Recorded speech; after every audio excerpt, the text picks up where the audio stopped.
Hello guys, namaste. Welcome back to my channel Unacademy Techno. It's me Subin Sai. आजको भिडियोमा म हजुरहरुलाई मोबाइलमा YouTube हेर्दाखेरि कसरी चाहिँ भिडियोजहरु अथवा कुनै म्युजिक सङ्ग्सहरुलाई चाहिँ ब्याकग्राउन्डमा प्ले गर्ने त्यो तरिका म हजुरहरुलाई सिकाउने छु। गाइस, अहिलेको जमानामा YouTubeमा म्युजिक भिडियोजहरु हेर्नेको संख्या भात्तै बढिसकेको छ र यो टेक्नोलोजी अनुसार राम्रो पनि हो। तर सबैलाई म्युजिक भिडियोजहरु YouTubeमा हेर्ने इच्छा नहुन सक्छ। कोहीलाई चाहिँ त्यो म्युजिक चाहिँ आफ्नो मोबाइलको ब्याकग्राउन्डमा बजिराकोस् भन्ने इच्छा हुन्छ।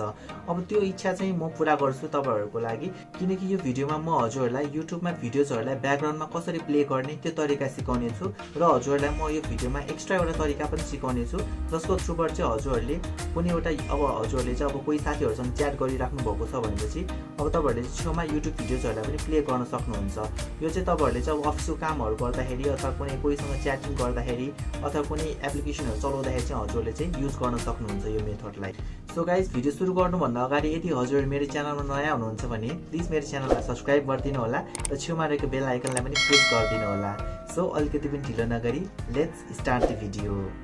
गाइस, हामी मोबाइलको स्क्रिनमा छौं। अब तपाईहरुले आफ्नो YouTube भिडियोजहरुलाई ब्याकग्राउन्डमा प्ले गर्नको लागि चाहिँ यसको लागि चाहिँ हजुरहरुलाई क्रोम ब्राउजर चाहिने हुन्छ। यो चाहिँ तपाईहरुले प्ले स्टोरबाट इन्स्टल पनि गर्न सक्नुहुन्छ अथवा तपाईहरुको एन्ड्रोइड फोन छ भने प्रि इन्स्टल नै हजुरहरुले पाउनुहुन्छ।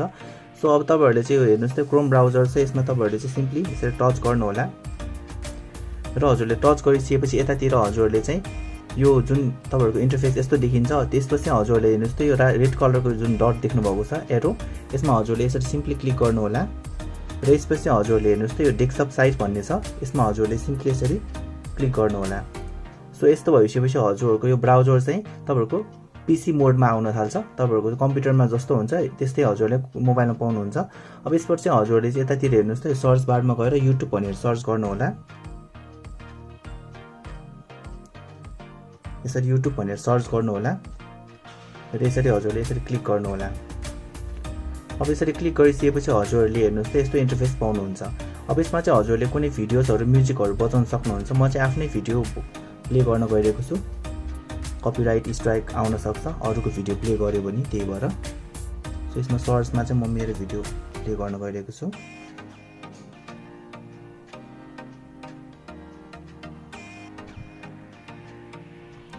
हेर्नुस् त गाइस, अब म यो भिडियो एउटा प्ले गर्छु। यसलाई अलिकति सानो गर्न मिल्छ, यसरी हजुरले मिनिमाइज गर्न मिल्छ। अब यसरी चाहिँ म भिडियो प्ले गर्न गइरहेको छु। सो गाइस, हेर्नुस् त भिडियो यसरी प्ले हुन्छ। अब तपाईहरुले मोबाइलको स्क्रिन यसरी अफ गर्यो भने तपाईहरुको यसरी अब बज्दैन। अब यसलाई चाहिँ तपाईहरुले चाहिँ ब्याकग्राउन्डमा बजाउनको लागि चाहिँ हजुरले यसरी अन गर्नु होला मोबाइल। मेरो फेस रिकग्नाइजेसन छ। सो अब तपाईहरुले चाहिँ हेर्नुस् त अब यसमा तपाईहरुले सिम्पली यसरी टच गर्नुभयो भने बज्न थाल्छ। सो तपाईहरुको यसरी बज्न थाल्छ, हेर्नुस् त। अब तपाईहरुले यसलाई चाहिँ मिनिमाइज गरेर पनि बजाउन सक्नुहुन्छ। यसरी हेर्नुस् त। अब यसमा तपाईहरुले यसरी सिम्पली यसमा टच गर्नु होला। सो यसरी चाहिँ हजुरले आफ्नो YouTube भिडियोजहरुलाई ब्याकग्राउन्डमा बजाउन सक्नुहुन्छ। यो चाहिँ मैले अब कपिराइट स्ट्राइकको कारणले चाहिँ मेरै भिडियो बजाएको छु। हजुरले कुनै म्युजिक अथवा भिडियोजहरु तपाईहरुलाई मन पर्ने अब सोजहरु तपाईहरुले अब अफलाइन तपाईहरुले चाहिँ यसरी चाहिँ यो हेर्नुस् त यसरी अफ गरेर पनि तपाईहरुले ब्याकग्राउन्डमा बजाउन सक्नुहुन्छ सजिलैसँग। गाइस, अब तपाईहरुको यस्तो माथितिर नोटिफिकेसन कसैको नआउन सक्छ। यदि यस्तो नोटिफिकेसनहरु आएको छैन भने हजुरको भिडियोजहरु ब्याकग्राउन्डमा प्ले नहुन सक्छ। त्यही कारणले हजुरको यदि यस्तो नोटिफिकेसन आएको छैन भने तपाईहरुले चाहिँ सेटिङमा मिलाउनु पर्ने हुन्छ। सो यसको लागि सिम्पली हजुरहरु चाहिँ सेटिङमा जानु होला। सो सेटिङमा गएर हजुरले हेर्नुस् त एप भन्ने अप्सन छ, यसमा तपाईहरु सिम्पली जानु होला। यसमा गइसकेपछि हजुरले हेर्नुस् त यता क्रोम ब्राउजर खोज्नु पर्ने हुन्छ। एपमा गएर यो एपमा जानु होला। यसमा हजुरले क्रोम ब्राउजर खोज्नु पर्ने हुन्छ। सो गाइस, हेर्नुस् त यतातिर क्रोम ब्राउजर भन्ने छ, यसमा तपाईहरु सिम्पली जानु होला। यसमा गइसकेपछि हजुरले हेर्नुस् त नोटिफिकेसन भन्ने पाउनुहुन्छ अप्सन, यसमा तपाईहरु सिम्पली जानु होला। यसमा गइसकेपछि हजुरहरुको त्यो नोटिफिकेसन नआउनुको कारण हजुरको एलाउ जुन नोटिफिकेसन छ यो अफ भएको बेला पर्न सक्छ। त्यही भएर कारणले हजुरहरुले चाहिँ यसलाई चाहिँ अन गर्नुपर्ने हुन्छ। यसरी अन गर्नुभयो भने हजुरको त्यो नोटिफिकेसन देखाउँछ र हजुरले यतातिर अब थोरै सेटिङ पनि मिलाउनु पर्ने हुन्छ। यदि हजुरको मिडिया हेर्नुस् त मिडिया चाहिँ तपाईहरुको डिसेबल छ भने यसलाई इनेबल गर्नु होला, यो नोटिफिकेसन इनेबल गर्नु होला। र यदि हजुरको यतातिर हेर्नुस् त यो तपाईहरुको अर्को चाहिँ यतातिर YouTube भन्ने छ, तपाईहरुले यसलाई पनि एलाउ गर्दाखेरि हुन्छ। यतातिर डिसेबल छ, यसलाई पनि हजुरले एलाउ गर्नु होला। यसरी एलाउ गर्नु होला र यति गरेपछि हजुरहरूको यो माथितिर नोटिफिकेसन सो हुन्छ र हजुरहरूले आफ्नो युट्युब भिडियोजहरू अथवा कुनै म्युजिक युट्युबको म्युजिकहरूलाई मजासँग ब्याकग्राउन्डमा प्ले गर्न सक्नुहुन्छ। गाइज, अब म हजुरलाई अर्को तरिका पनि सिकाउन गइरहेको छु। यदि हजुरको यो तरिका फर्स्टको तरिका वर्क गरेन भने हजुरले यो तरिका अपनाउन सक्नुहुन्छ।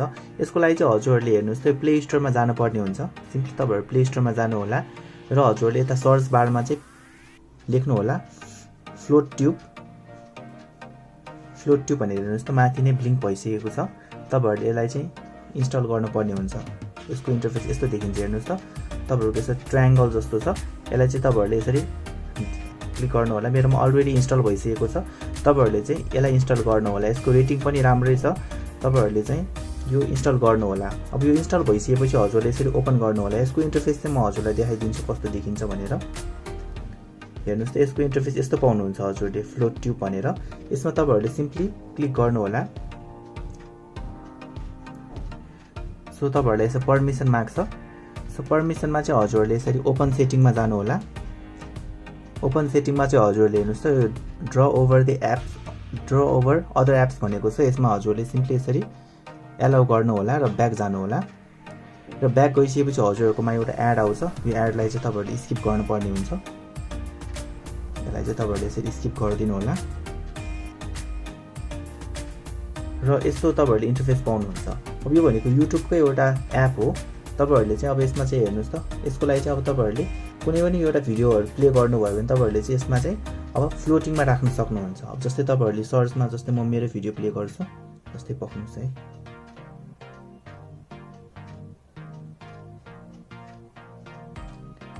जस्तै म मेरो भिडियो प्ले गर्न गइरहेको छु।